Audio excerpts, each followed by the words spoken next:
repartir ensemble. Une nouvelle vie. Et la Syrie?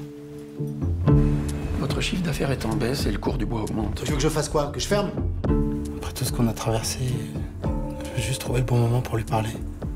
Ce sera jamais le bon moment.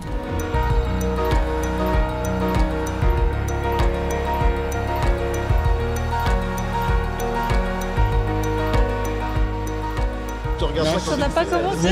C'est parti, Moi aussi. monsieur. Vous avez commencé ou pas en vrai? Comment? Vous avez commencé ou pas? Non, on a commencé, oui, on a commencé. Hein. Ah d'accord. Ah ouais, Ouais, on c'est a hyper commencé. décontracté, Bon, TV5 on a Monde. commencé avec l'enfant rêvé, là. Ah oui. On a commencé avec évidemment Mélanie Douté, avec Raphaël Jacoulot qui est le réalisateur, avec Jalil Lesper, avec Louise Bourgoin qui attendait un heureux événement pendant ce film. Ça y est, c'est fait. Hein. Oui, ça y est, il va arrivé, très bien. hein. Je dis ça, c'est parce que ce qui est incroyable, hein, c'est Jalil, dans le scénario, évidemment, elle est enceinte, le personnage qu'interprète Louise, et évidemment, c'est fondamental dans cette histoire. Vous êtes un homme tiraillé, à la tête d'une entreprise familiale dans une Syrie qui va prendre une décision qui va entraîner de lourdes conséquences. Jalil.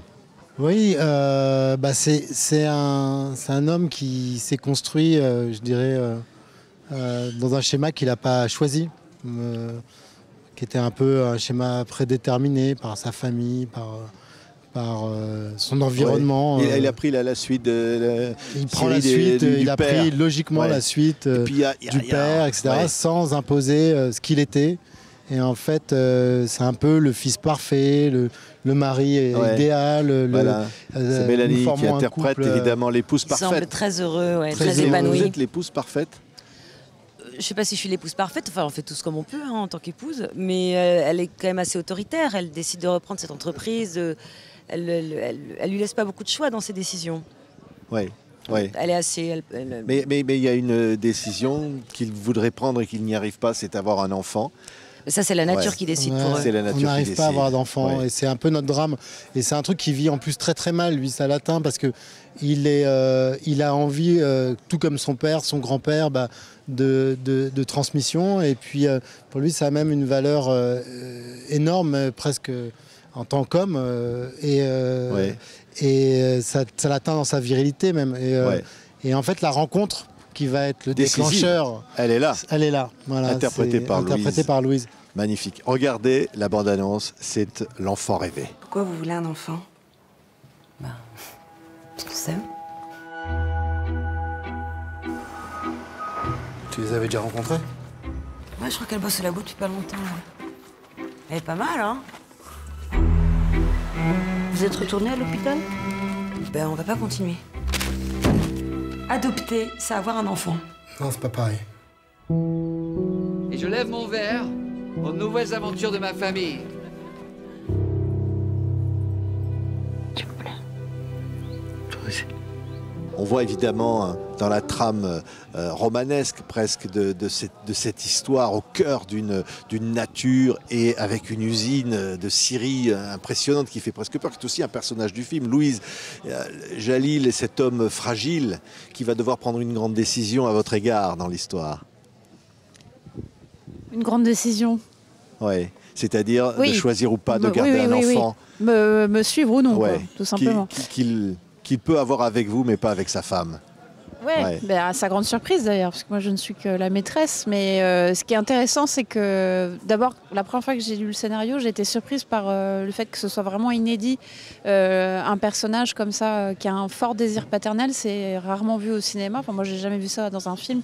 Souvent, on parle du désir maternel, mais pas du désir paternel. Et ce qui m'a plu aussi, c'est cette symétrie entre sa femme et sa maîtresse. Il est pris dans un étau entre les deux.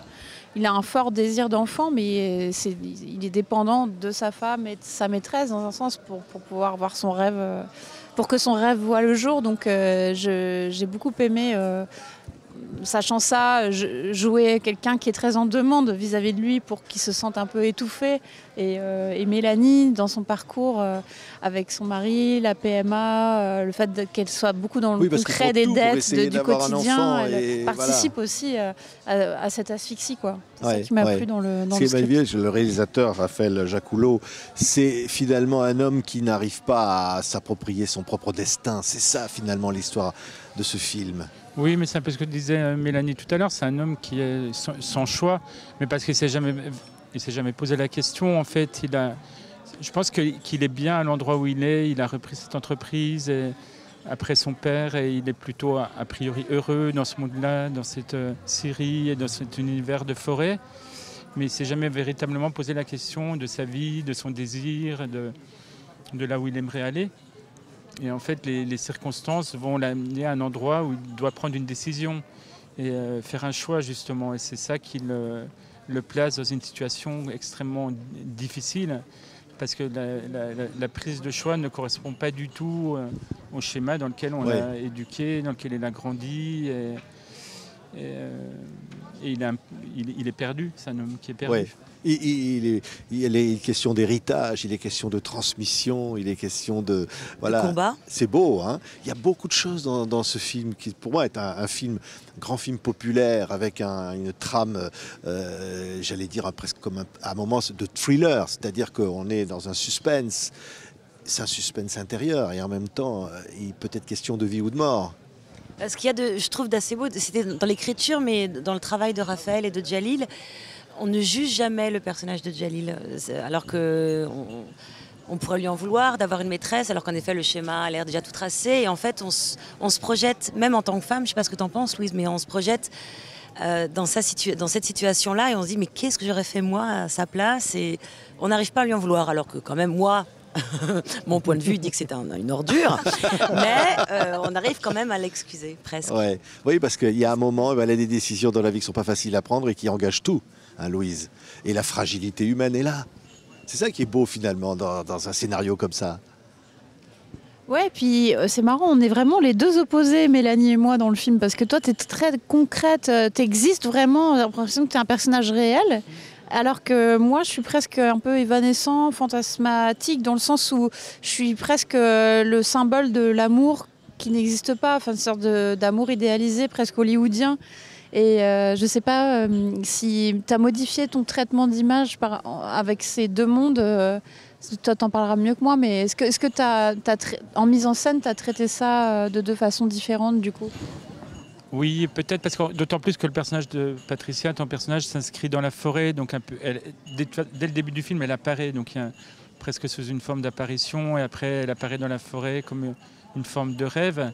Et le personnage de Mélanie, Noémie, s'inscrit dans un milieu extrêmement réaliste, concret, qui est la vie de François. C'est son quotidien et la rencontre avec Patricia, c'est une échappée qui peut être une échappée fantasmatique, puisqu'il n'arrivera jamais véritablement à concrétiser cette histoire avec elle. Et Jalil, le personnage, votre personnage, c'est sa route devant, et à un moment donné, il perd prise. C'est une espèce de fuite. C'est incroyable, ce personnage, l'interpréter comme ça. Oui, parce qu'il est pétri de contradictions, et surtout... en effet, pour la première fois, il va se révéler. En fait, c'est ça que je trouve intéressant, c'est que c'est à la fois une trajectoire tragique, cette espèce de film qui avance, et à chaque fois, on s'enfonce en fait avec ce personnage. On sent justement cet étau dans lequel il est, et paradoxalement, il se construit, il se révèle. Et pour devenir l'homme qu'il devait être, ou qu'il aurait dû être, et qu'il n'a jamais osé affronter. Et ce qui crée, voilà, en tout cas, je suis hyper heureux évidemment de porter un tel personnage, c'est génial. Ouais, c'est un film fort, hein, Mélanie. Oui, ouais, mais c'était une forte rencontre aussi pour nous trois avec Raphaël. Ouais. On connaissait son cinéma, mais on a découvert un homme tellement passionné, tellement il connaît chaque respiration de nos personnages. Non, mais c'est vrai. Il vivait en même temps que nous à chaque prise, quoi. C'était hyper émouvant de voir ça. Et ça sent à l'image, ça palpite, quoi. Ouais, vraiment. C'est un film qui vibre, il y a un rythme qui s'accélère. On est pris dans une espèce d'engrenage humain et on se dit effectivement, j'aurais pu être celui-là. J'allais dire surtout pour les scènes d'amour. Ah oui. Non, mais attendez, alors Louise va nous parler des scènes d'amour. Non, alors, ce qui m'a marqué, Louise, expliquez-nous. Non, ce qui était très touchant, c'est qu'alors déjà Raphaël, c'est un très grand metteur en scène parce qu'il nous met très en confiance, et puis il fait beaucoup de prises, et puis d'ailleurs toi tu donnes des cours de jeu carrément au cours Florent. Enfin bon, il est très bon pédagogue, puis il explique bien. Moi je me sens encore novice alors que j'ai déjà plusieurs films à mon actif. À chaque fois j'ai l'impression de tout devoir réapprendre. C'est vrai. Ouais. Comme à chaque fois les metteurs en scène sont différents, et puis c'est des projets différents, on a toujours l'impression que Enfin, moi, en tout cas, j'ai toujours l'impression qu'il faut que je réapprenne tout. Et tu m'as mis bien en confiance. Et ce qui m'a marqué, pour en revenir à la question, c'est qu'il y avait une scène d'amour dans un endroit étroit. Et Raphaël, tu nous avais dit que tu n'avais jamais filmé ça. Non. Et ce qui m'a fait rire, je ne sais pas si tu t'en souviens, en plus, moi, c'était mon dernier jour, c'est que Raphaël, il a demandé, c'était dans une voiture, et Raphaël t'a demandé à t'asseoir sur le siège en face. Et puis là, du coup, c'était pas possible parce que t'étais trop près. T'étais à 25 cm de nous, quoi. Et du coup, on a dit non, Raphaël, tu vas te mettre dans le coffre ou un peu à l'arrière. Mais c'était drôle. C'était drôle parce que tu savais pas où te mettre dans la voiture. Mais les scènes d'amour sont formidables. Les scènes d'amour, c'est formidable. Parce qu'elles sont très pudiques aussi. Elles sont nécessaires au film. Et puis elles marquent quelque chose de... Ouais. Enfin, ne regardez pas trop parce que moi je les ai pas trouvées belles. Non. Non, mais nous on a adoré. Elles sont magnifiques. C'est parce que je me mets du point de vue de Noémie, mais les scènes d'amour sont magnifiques. Je trouve qu'ils filment la sexualité, le plaisir et le désir avec une intensité là aussi. Ouais. On vibre avec eux, quoi. Je sais pas. C'est vrai. C'est vrai que j'éprouve le besoin quand je dirige des acteurs et que j'essaye de faire apparaître les personnages. J'ai besoin de le ressentir très fortement en espérant que le spectateur ressente cette chose-là. Et j'ai besoin, moi, d'être très proche des acteurs et d'être dans cette vibration et de sentir que le jeu apparaît, que la scène apparaît, et que c'est un sentiment parfois un peu étrange. C'est comme si moi-même je devenais le personnage et je me mettais à jouer avec eux. Il y a quelque chose d'assez passionnant, moi, qui me fascine beaucoup. C'est vrai que dans une scène d'amour, c'est un peu déroutant parce que moi j'avais un peu peur et ça fait souvent peur quand on est sur un plateau avec des acteurs de faire apparaître la vie, et dans une scène comme des scènes d'amour, c'est un peu déroutant. Mais je pense que si on ne ressent pas cette émotion sur le plateau, elle ne peut pas apparaître dans le film. Et tout passe par la... ça lui rappelle des souvenirs. Ça lui rappelle des souvenirs. Il faut savoir, il y a une chose en plus qui était très particulière, Louise, c'est que tu étais enceinte. Oui, c'est ce qu'on disait au début. Il y a différentes étapes en plus de la grossesse. Donc ça crée un truc à la fois très pudique parce qu'on était évidemment gênés de jouer ces scènes intimes, et en même temps une sensation de réel qui était très très étonnante parce que c'est le sujet du film quand même malgré tout. Et au-delà des scènes d'amour, moi je repense à la scène où pour la première fois mon personnage découvre le ventre plein de la femme qu'il aime, mais d'un enfant qu'il ne peut pas pour l'instant assumer.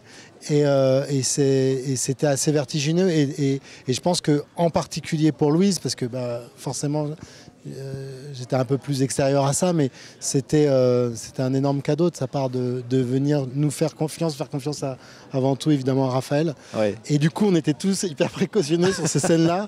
Et ça les rend très belles. C'est vrai que c'est rare. Hein, j'ai eu beaucoup de chance d'être gardée pour le film d'ailleurs, parce que ça coûte cher pour les assurances. Non, et puis vous vous êtes adapté. Non, mais surtout tout le plan de travail s'est adapté à ma grossesse, magnifique. Parce qu'il y a eu un trou, ça s'est tourné en 2 parties pour s'adapter justement à ces grossesses. Non, mais moi je crois beaucoup à comment ces événements de la vie et du réel viennent s'intégrer à l'histoire d'un film, à l'aventure et le nourrir. Et là, c'est particulièrement fort. C'est vrai que la grossesse de Louise est apparue et du coup a complètement irrigué le film, son personnage et le propos du film, puisque le film parle de ça. Et c'était assez fort. Merci à tous les 4. Merci. On ne révélera pas la fin. Vous comprendrez qu'il se passe beaucoup de choses dans ce film. Vous allez rester jusqu'à la dernière image. Et c'est formidable. Ça s'appelle donc L'Enfant rêvé. Merci à tous les 4. Merci.